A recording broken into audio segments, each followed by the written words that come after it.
Welcome to Space to Ground. I'm Sandra Jones. This week, it was all about the science aboard the International Space Station, and a special Earth to Space call took place about just that.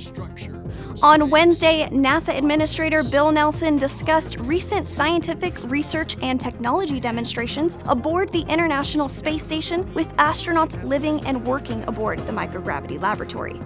During the Earth to Space call, leadership and the crew discussed a tech experiment demonstrating the performance of a small robot remotely controlled from our home planet to perform surgical procedures in space.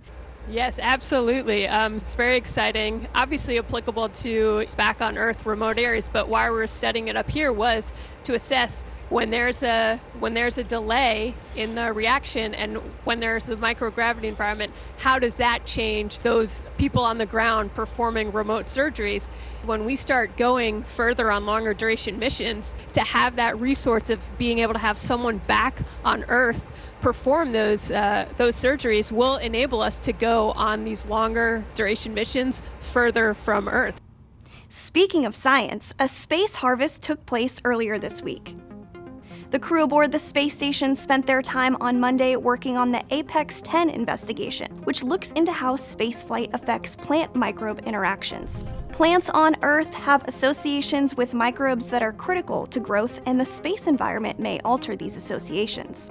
Plant microbe interactions in space examines whether the beneficial microbe Trichodermia harzineum gives tomato seedlings increased stress resilience and improved growth in microgravity.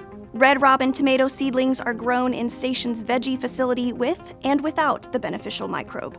These space flight samples are compared to an identical set grown on the ground at Kennedy Space Center. Back on Earth, NASA's SpaceX Crew 8 is gearing up for their launch and have entered the standard pre-launch quarantine. The flight crew health stabilization process is a routine part of final preparations for all missions to the space station. Crew 8 members will spend the final 2 weeks before liftoff in quarantine to help ensure they're healthy and to protect the astronauts already on the space station from sickness. NASA astronauts Matthew Dominic, Michael Barrett, and Jeanette Epps, and Roscosmos cosmonaut Alexander Gurbankin will lift off from Launch Complex 39A at NASA's Kennedy Space Center in Florida to perform research, technology demonstrations, and maintenance activities aboard the space station.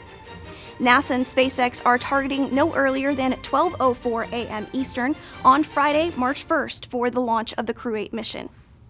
Be sure to tune into the Crew 8 launch yourself, but for now, that's Space to Ground for this week. Thanks so much for watching.